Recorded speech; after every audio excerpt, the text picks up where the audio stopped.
Hi mga kababaihan! Samahan niyo kaming pakinggan at tunghayan ang mga natatanging kwento ng buhay, karanasan, at tagumpay ng mga pambihirang babae na maghahatid ng inspirasyon sa ating kapwa babae. Ito ang G-Talks. Hosted by Ella. Be inspired and motivated with G-Talks.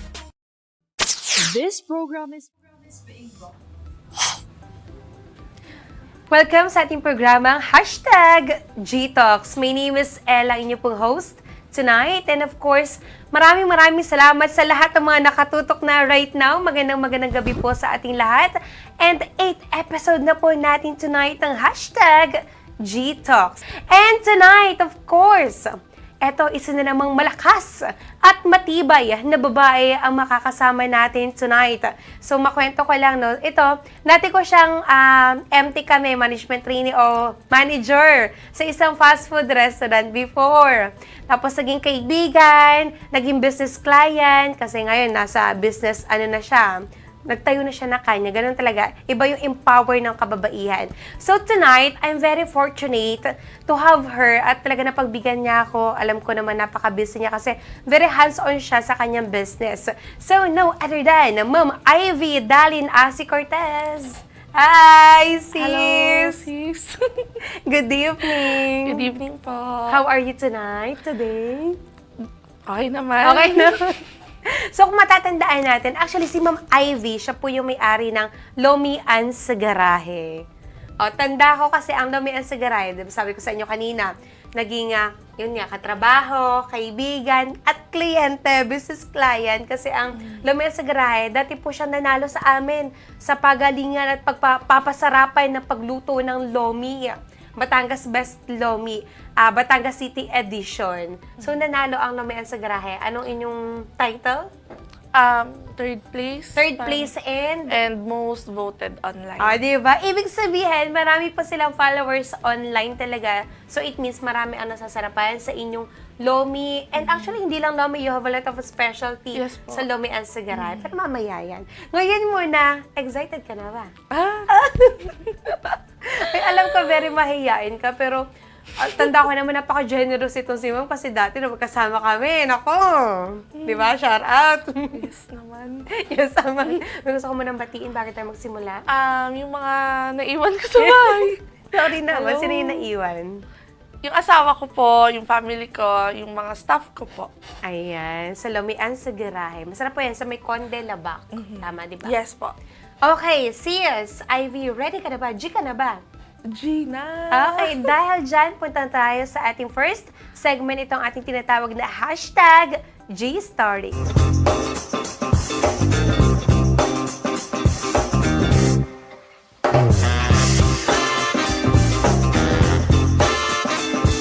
G-Stories.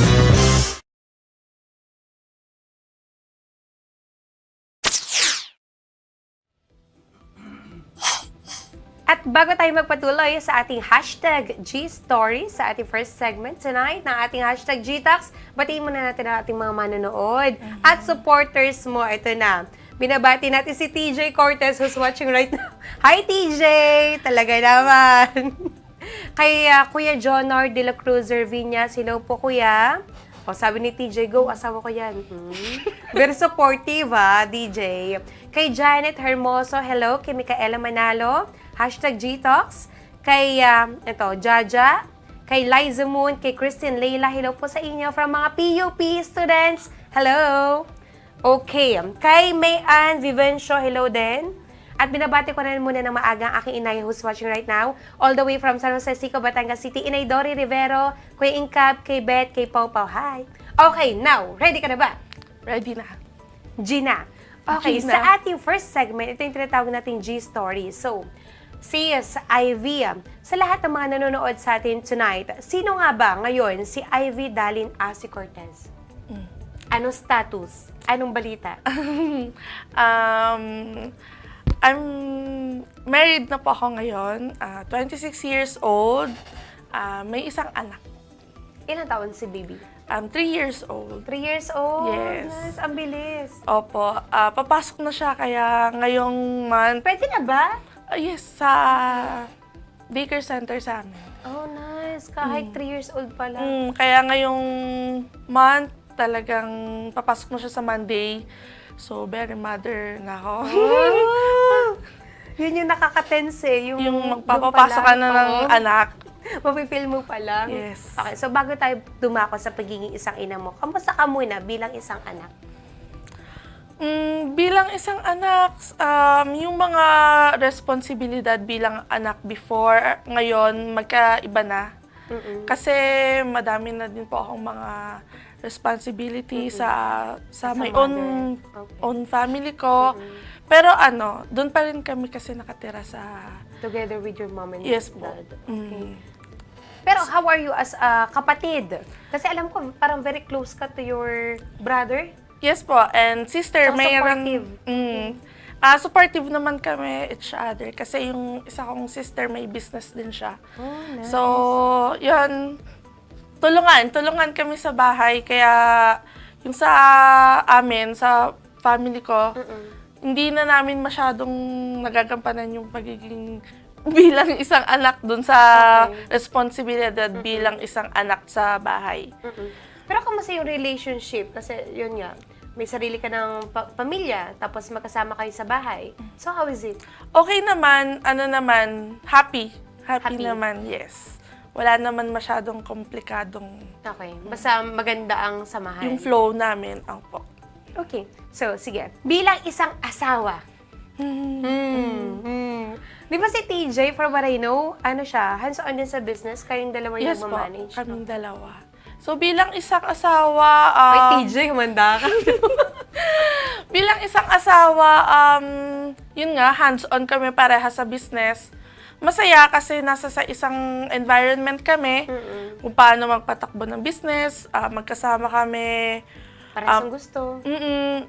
kung paano namin palakihin, i-guide yung anak namin, magkasama kami all out talaga. Okay. So when it comes to yung mga decision making, kasi ito na 'di ba minsan kapag in line ito business, parehas kayo, 'di ba minsan nagkakaroon ng conflict sa decision, lalo na sa pagmamanage. Sa amin kasi parang meron kaming sinet na ako ang bahala sa kung paano Oh, may kanya-kanyang role. Yes Okay. po, ako sa management, paano yung marketing namin, ako ang bahala doon sa sales namin, ako ang bahala.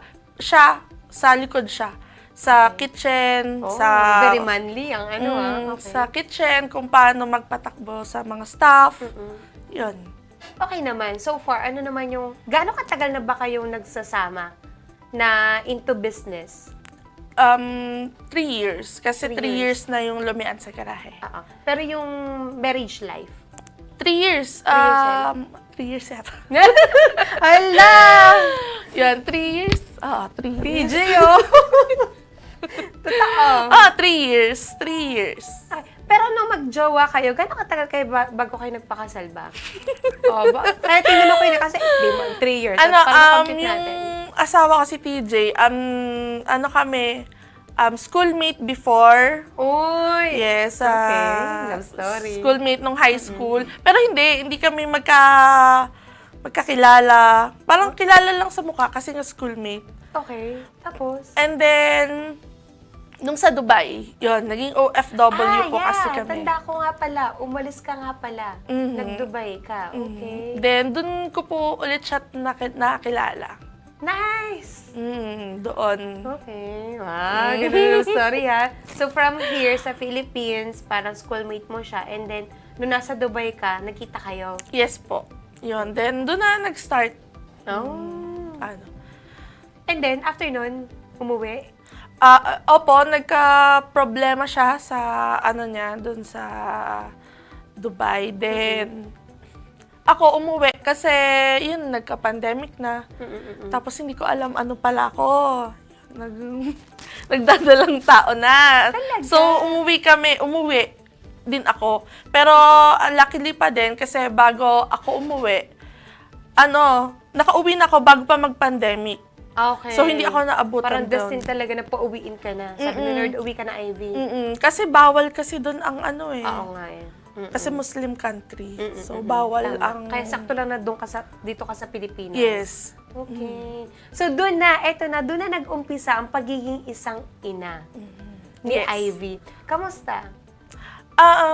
Sabi nga nung nila, nila, Ano sabi nila? pahirap na pahirap. Pero okay Akala ko naman. pasarap ng pasarap, at pahirap ng pahirap. Ano naman, kahit mahirap, masarap. Kasi, kunwari, pagod ka na kasi sa trabaho. Pero pag nakita mo yung anak mo, parang, Oo, nawawala ka. yes, oo. Tsaka sabi nila, lahat nga daw nung parang hirap, doon mo talaga mararanasan sa first baby mo. Di ba? So, kamusta ngayon?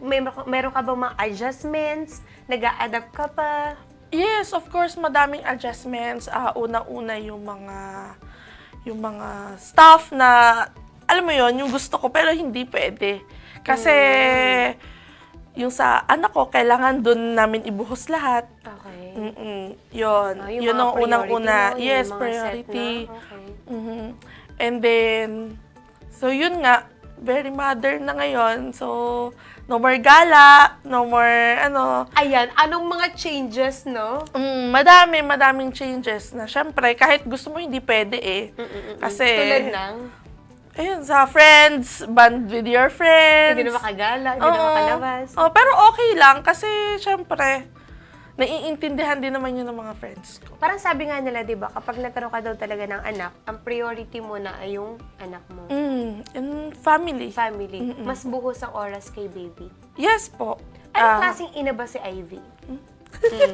Tsaka ano yung gusto mo yung parang, alam mo yung parang, di ba tayo, as a mother, as a woman, may mga pangarap tayo na ako, gusto ko, ganito ako maging ina sa magiging anak ko.